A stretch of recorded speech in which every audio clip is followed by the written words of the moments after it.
Meu nome é Teresa e minha história começa em uma cidadezinha do interior, cercada por campos e montanhas. Era um lugar simples de ruas de terra e árvores frutíferas que se espalhavam pelo centro e pelos quintais das casas. Nasci ali, em uma casa pequena com paredes de madeira pintadas de branco, cercada por um quintal que parecia imenso aos meus olhos de criança.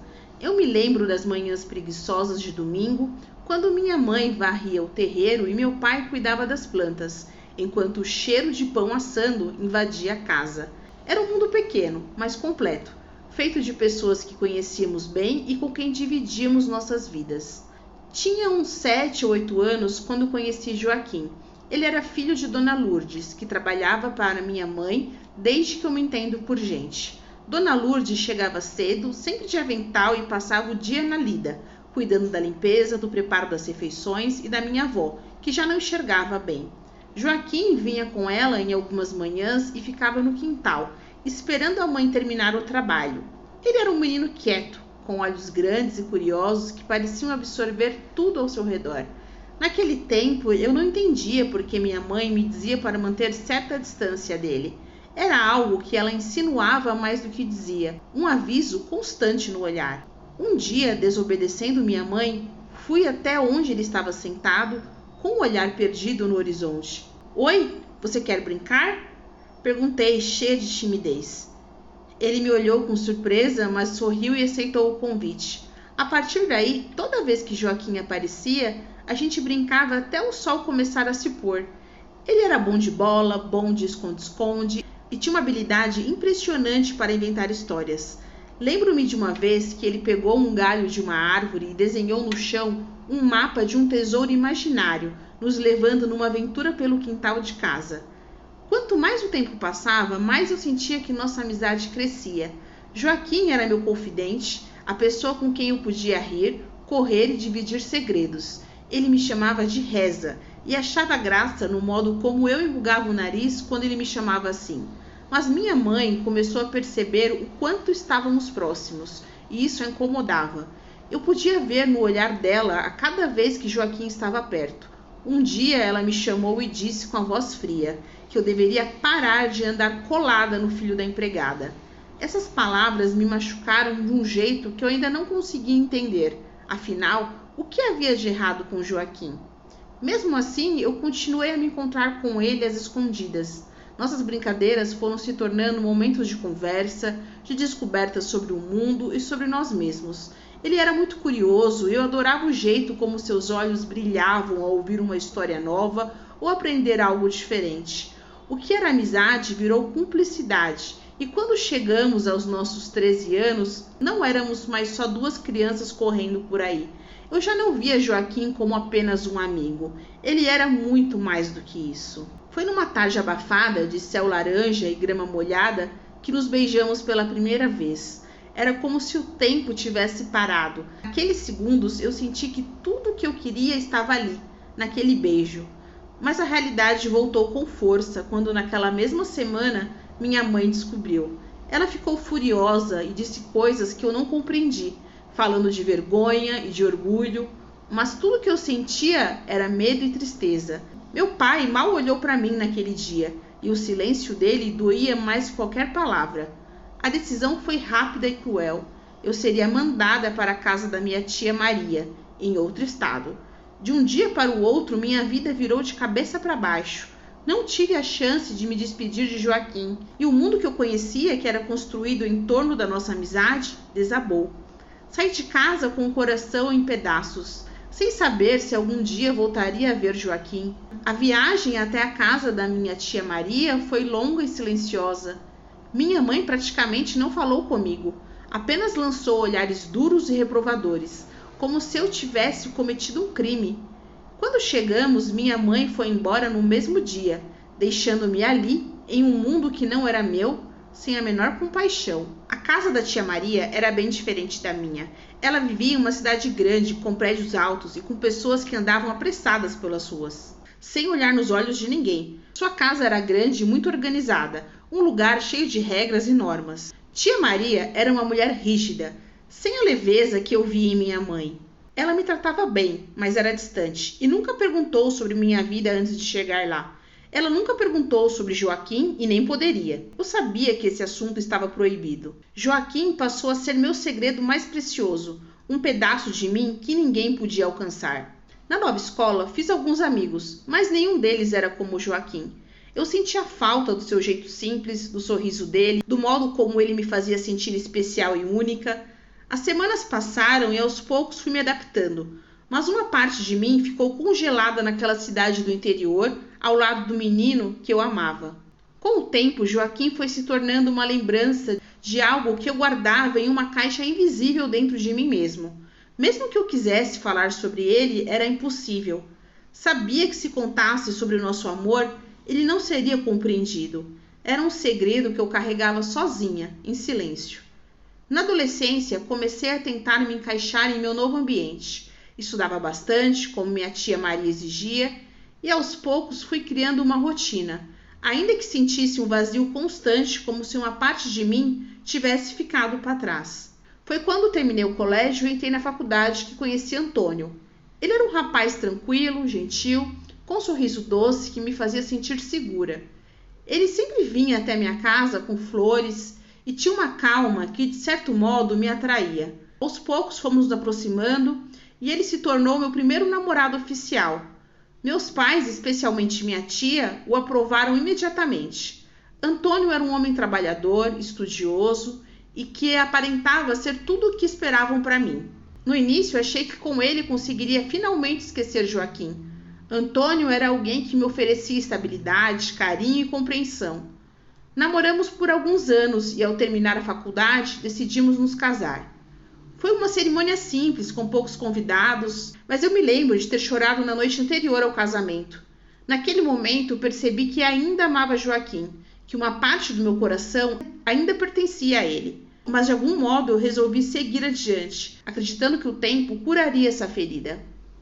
O casamento com Antônio foi sereno, sem grandes tempestades, mas também sem chamas do amor que eu conhecera com Joaquim. Vivíamos bem, tínhamos uma vida confortável e tranquila. Logo tivemos nosso primeiro filho, João, e 2 anos depois nasceu a Ana. Ser mãe foi uma das maiores alegrias da minha vida. Eu amava meus filhos com toda a intensidade do meu ser, e eles preenchiam o vazio que eu carregava. No entanto, sempre que havia um silêncio, um momento de solidão, a lembrança de Joaquim voltava, como uma sombra que eu não conseguia dissipar. Com o passar dos anos, eu aprendi a guardar essa dor. Não era algo que me machucava constantemente, mas era uma lembrança persistente, como um sonho que nunca ia se realizar. Antônio era um bom marido. Eu me esforcei para ser uma boa esposa, uma esposa dedicada. Durante décadas, vivemos uma vida tranquila, acompanhando o crescimento dos nossos filhos, comemorando aniversários, planejando férias em família. Mas o amor verdadeiro, aquele que queima e transforma, sempre ficou guardado no passado. Quando Antônio começou a adoecer, fiquei a seu lado, cuidando dele com toda a dedicação e carinho.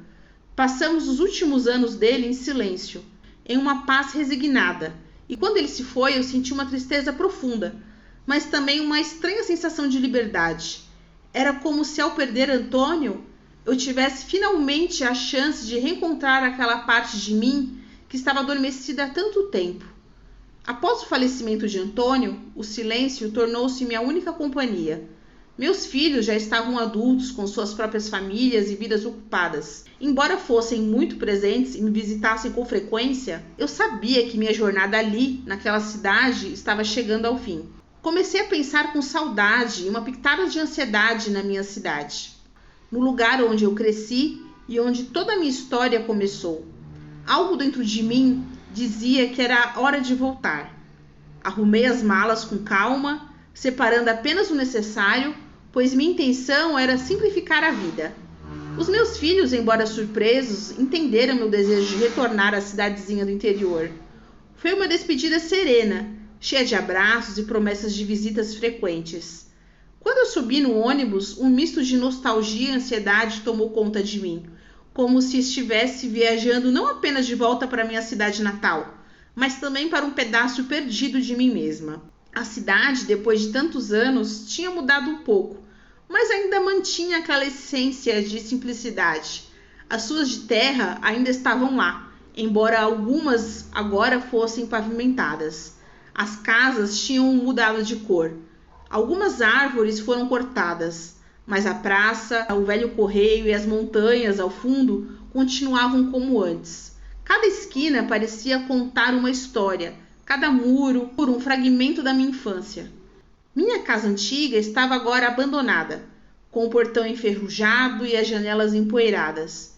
Fiquei parada em frente àquele lugar por um tempo, relembrando os momentos de riso, as broncas da minha mãe e principalmente as brincadeiras com Joaquim, que povoavam aquele quintal. Era estranho estar ali, e ao mesmo tempo parecia a coisa mais natural do mundo.